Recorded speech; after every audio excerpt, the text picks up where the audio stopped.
Tav, are you still awake? May I come in? I wish to talk to you about something.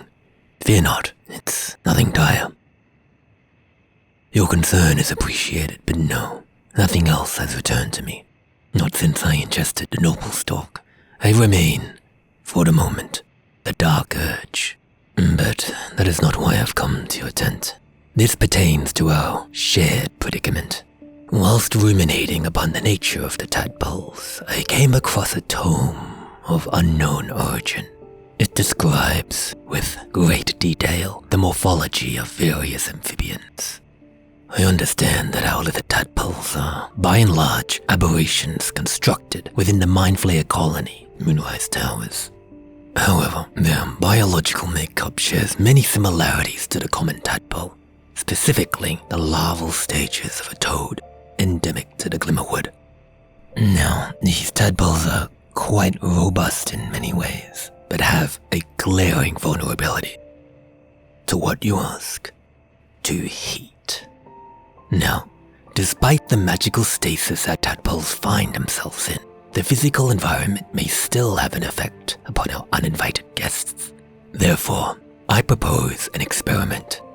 You and I, we retire to a warm and comfortable area and, shall we say, attempt to raise our temperature? No, I didn't mean like that. I simply meant we could use our innate body heat to naturally and safely raise our core temperatures. Being a white dragonborn, it is quite difficult for me to naturally heat my body, especially in a way that ensures my hide remains intact.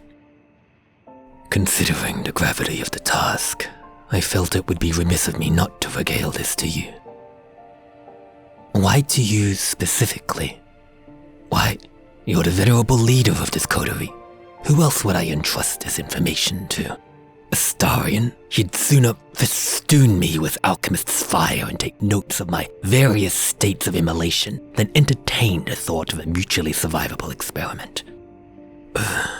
Gale, if a thought experiment came from anything but the abstruse intellect he believes himself to possess, especially one that is germane to our survival, he would discard it with the scorn he affords to all non-wizards. All my previous ideas apropos the tadpole he has rejected with vitriolic aplomb.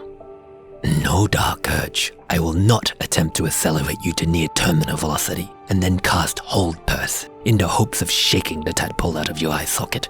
No, dark urge, I will not create a costume in a tadpole's shape and then use a barred hireling dressed as a sexy tadpole to attempt an aquatic mating dance to lure it out of your brain.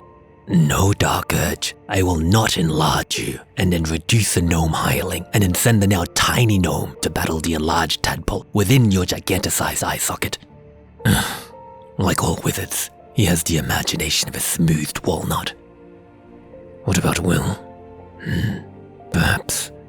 But in matters of physical intimacy and skinship, his usual temerity collapses like a house of cards. I do not need a soothsayer's prescience to predict his unenthusiasm in this. One of the other strugglers that flit about this campsite? No. The nature of this experiment precludes the meek and meager-spirited. I trust you, and you alone in this camp, Tav. You will. Tav, you have no idea what your trust means to me. Truly. I value your friendship above all else on Toril. And what now, you ask? Well, I suppose we should remove our outer garments and make ourselves comfortable. Should I set the mood, so to speak? Light an incense, maybe a candle or two. What was that? You want me to turn around? Of course, where are my manners? As an aside, we have seen each other in various states of undress. Battle and strictures of adventurer life allows for little modesty in the face of survival. And yet, I must admit, my heart is beating like a torch drum. I am as nervous as before a battle with a dozen Orthons. Do you feel the same way? You sound vexed. May I turn around? I see the problem. Your Baldur is caught. Here, allow me to help with that strap. There, it is done. Apologies. Did my claws hurt you? No, they merely startled you. I shall endeavor to warn you next time I run my fingers across your body. In the interests of our ever-dwindling modesty, let us keep our undergarments, shall we? Now, lest our metal fizzle out before we test our hypothesis proper, let's begin. Tav, I feel like I may have miscommunicated my intention. I don't believe this experiment will bear much fruit if we lie back to back. You want me to turn around? Very well. In battle, your noble figure cuts an awe-inspiring path through our enemies. And yet, it is so easy to forget your fragility. May I? As I run my hand up and down your back like this, I feel as if an errant fingernail might etch a permanent scar down your petite frame. I know this is folly. You could rest me above your shoulders and break me in two if you wished. Under my fingers, your skin feels as soft as velvet, perfectly smooth and supple. I talk a lot when I'm nervous. I suspect that is a habit of mine. Well, I shall endeavor to employ brevity. I'm simply going to hold you now.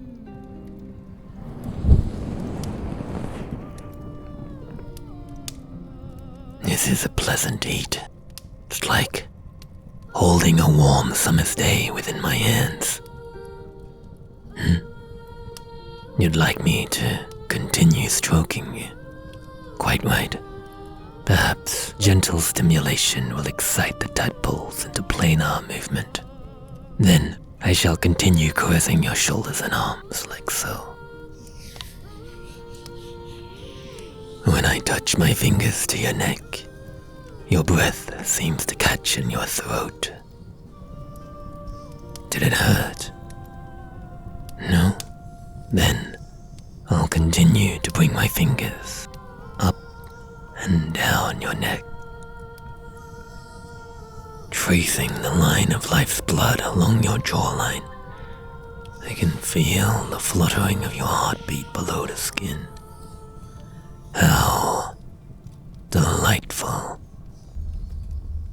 Incidentally, did you know that in lieu of a snake's tongue, a simple drop of honey works as the material necessary to cast suggestion, and that a hypnotic pattern can be hidden amongst the tendrils of smoke emanating from a stick of incense? That's right. Shh. Don't fight it. Just surrender yourself to the release of control. Were you not wary, Tav, to strip yourself of all defenses, to engage, eyes closed and lips open in this moment that would leave you so vulnerable, with the hideousness inside of me? With my fingers gently, ever gently, tracing a path from your jaw, up your cheek, to your ears, circling around them with just the faintest of touches. It would be child's play to plunge my claws in and rend your flesh. That's it. Keep staring into the incense. Focus on the pattern, the undulating curves of the smoke. I must admit, the thought of holding you, drenching myself in your blood essence as the life fades from your eyes, a last whimper escaping your trembling lips. Nothing would please me more in this moment. I could devour you as the dark devours a moonless night. A casting of silence, a quickened hand, and your everything would be mine and mine alone. How sweet your scent is, burrowing my head into your hair, breathing you in.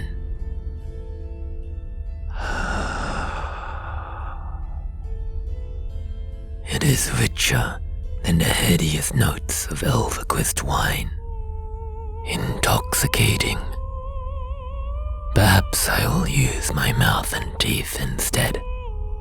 I could begin with those pretty ears of yours. Such delicate things. I wonder how you will react if I ever so gently taste them.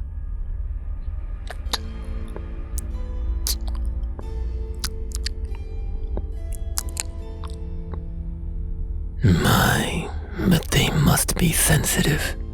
Would you hate me if I took my time and... Your heartbeat is getting louder, and your skin is flushed, almost hot to the touch. This cruel malady that plagues me, it shivers with anticipation. And I am ashamed to admit it, in this moment, I have stopped resisting this dark urge. I want this. Don't struggle, my dearest Tav. I don't want your last moments to be as a cornered animal. You're trying to say something. Very well. If you wish to curse me, to lament your fate for welcoming such a wretch into your camp, it is my solemn duty to hear it. I trust you. Is that what you just said? Tav, I know you to be trusting, kind, forthright, but surely in this moment of moments you see me without the veil. I abused your trust to lure you into this state, invented some god's awful excuse of an experiment to set the stage for this grim affair. You must see that I am nothing but a monster wearing the shape of your friend. Perhaps the friend you believed yourself to know was simply a skin-wrapped taut around the skull of murder that is me. Even still, I trust you. There must be a limit to your blind faith. I'm going to open you up to taste the flesh of you.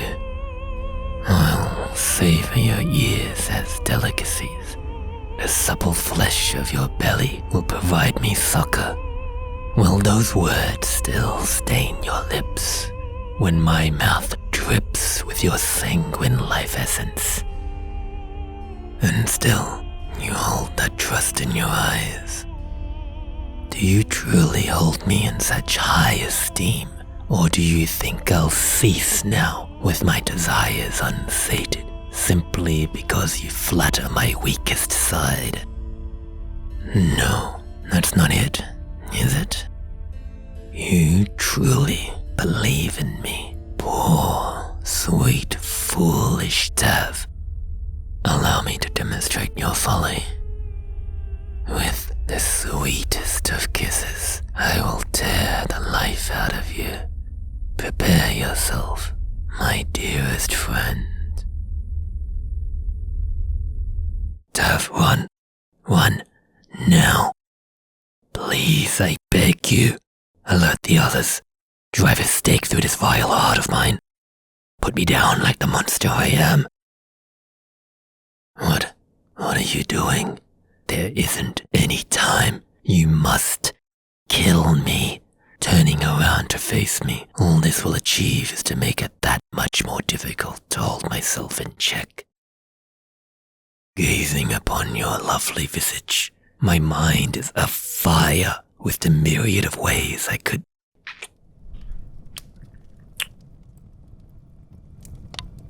You have no idea how I've longed to kiss you. I never considered you would kiss me. Do I deserve this happiness? Am I allowed to be happy in this moment, even racked with guilt, murder lust, twin contradictions of being? Gazing into your eyes, the maelstrom quietens. You believe in me, even when I do not believe in myself. I want to be the person you believe I am. With you wrapped in my arms, your breath intertwined with mine, I swear to you that I will never let this fetid rot in my soul overcome me ever again. Upon my forgotten name, I will uphold this oath. What was that? Just shut up and kiss you. Of course, I can do that. Wait, do you feel that? Our tadpoles, they seem to be agitated from the heat. No, can't be. That whole spiel was some drivel I'd invented to lure you into this trap. But you're right. It does feel different from any other squirming I've noticed. Perhaps there is some merit to our original idea. Well, nothing to do but continue and see. Their movements, it definitely feels more frantic. We might just rid ourselves of these interlopers yet. You feel something? Yes, I feel it too. As if on the precipice of some ecstatic climax. Even just holding you like this is almost too much. Wait, what are you doing?